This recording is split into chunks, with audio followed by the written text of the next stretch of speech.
If you like bright colors in your garden but don't want to put too much effort into it, there is one plant I will recommend that you should plant in your garden, and that is Rudbeckia hilta, or commonly known as black-eyed Susan.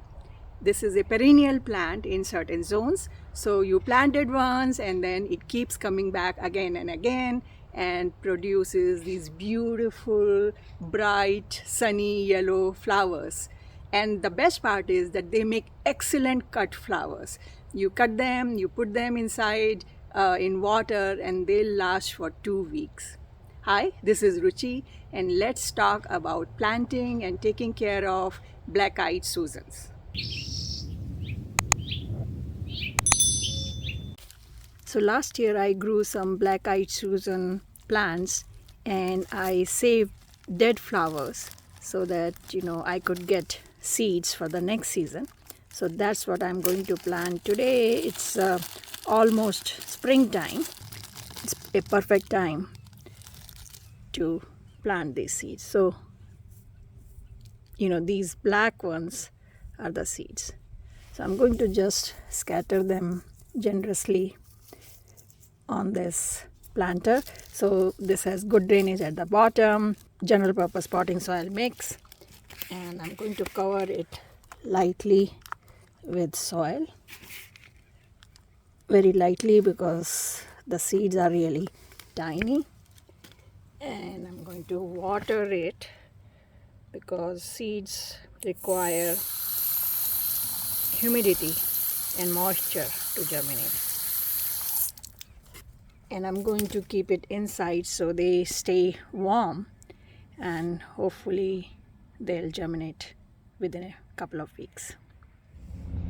The black-eyed Susan seedlings are growing nicely.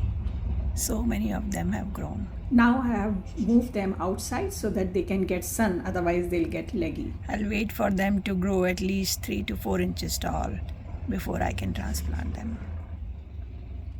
Seedlings have been growing, but I have noticed that they're not growing fast enough, in the sense that I planted these seeds maybe 6-7 weeks ago and they're still very tiny. So there could be several reasons for that. Maybe there's not enough space for so many seedlings in this container. Maybe because the container is small and it dries up quickly in sun. So the plants go in shock from dry condition to wet and then dry again. So I'm going to take out some seedlings and plant in this big container where I want to grow them and see if they grow any faster.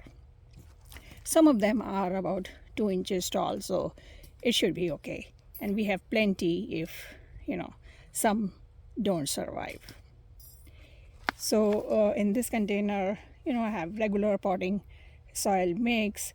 Location wise, you have to see that it should be a sunny location.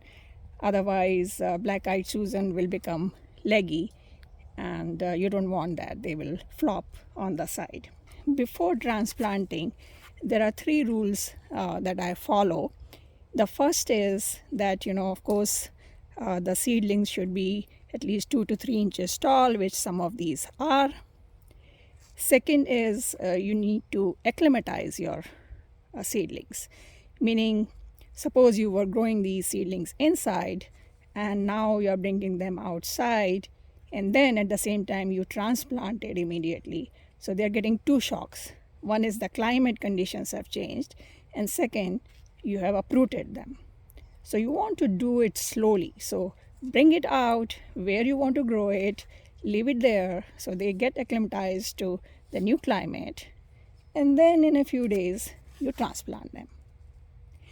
And the third rule is always transplant them in the evening after the sun is down so that they get a relief right after transplant for at least 12 hours. Because let's say you did it in the morning and then harsh sun is shining on them, half of them may die. So I've done all that.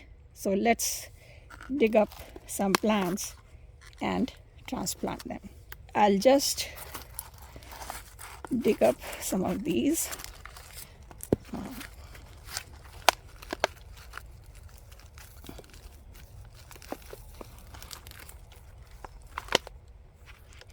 And because they are all in one container, so I'll have to separate them out, but that's fine. So like this one, two different plants. You can see good roots here. Just go around and plant them.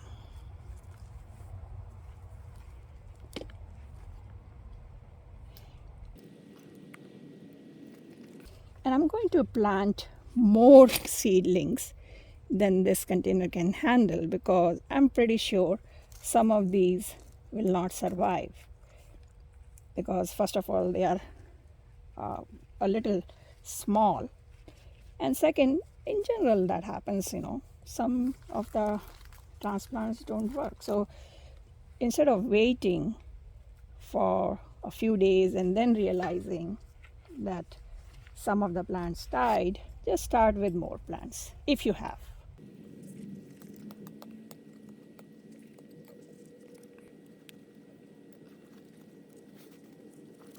I think this is sufficient for now. So I'm going to mist them, because you want to make sure that they are properly hydrated. So another point, before you transplant your seedlings, make sure that they are properly hydrated, so that even if the soil was not giving them enough water immediately, at least they have water in them.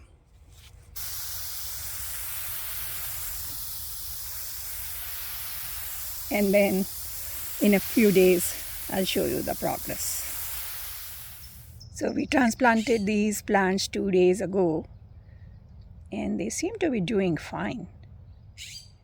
It's been about 2 weeks that we transplanted these seedlings, and I think almost all of them survived. Maybe something died here, but I see even the tiniest seedlings growing, so this is good. Black-eyed Susan plants are growing really vigorously. They look so good, so healthy. So our plants are thriving in here. You can see they look so healthy, and now I'm starting to see some buds forming here. So hopefully very soon we'll see some flowers. Our Black-eyed Susan flowers have started blooming. Look at this beauty. So another interesting thing is that in this same container, and just by chance, I have a variety of flowers. So here I have a flower with black middle. Here I have a flower with green middle. Here I have a flower where the petals are multicolored, and these are all single petal flowers. And then I have multi-layered flowers here, you can see here. So I had saved the seeds, maybe they were of different varieties or whatever, but I got a nice mix just accidentally. So if you wanted to save the seeds of a particular variety, you can let that flower dry on the plant and then collect the dead flower, and that will have seeds and you can plant it in the next season. So I planted the seeds in the first week of May, and I started getting these flowers in first week of September. So it took full 5 months from seed to flowers. But the good news is that in my zone, which is zone 9, these are perennial. So over winters they'll go dormant. I'll cut them down to the ground and they'll start producing flowers in April. So yes, in the beginning it takes time, but then early next year from April to November they'll keep blooming. So this was my patch from last year. I planted these in last summer, and this year in April they started blooming, and this is October and they are still blooming. One thing you have to take care of is that sometimes they get leggy. So once they get leggy, you have to cut them down. So you can see here there are several stems here that I have cut down because they were leggy, and when they finished blooming I just cut them down. So fresh growth will occur, like you can see here, a fresh flower is coming here. So fresh growth will occur and they'll start blooming again. The most important thing is that if they are in a sunny spot, most of the times they'll be fine. But this one gets a lot of shade in the afternoon because of some trees around it. That's why sometimes it gets leggy. It's really easy to grow black-eyed Susans. All you need to do is plant some seeds, and once they start to grow, transplant them wherever you want to plant them, and then just make sure they get enough water and they'll keep producing flowers year after year. So I hope this video was useful to you. If you have any questions, leave me a comment and I'll try to answer as soon as possible. If you like this video, press the like button, subscribe to our channel, and don't forget to share it with your friends and family. And I'll see you next time. Happy gardening. Bye.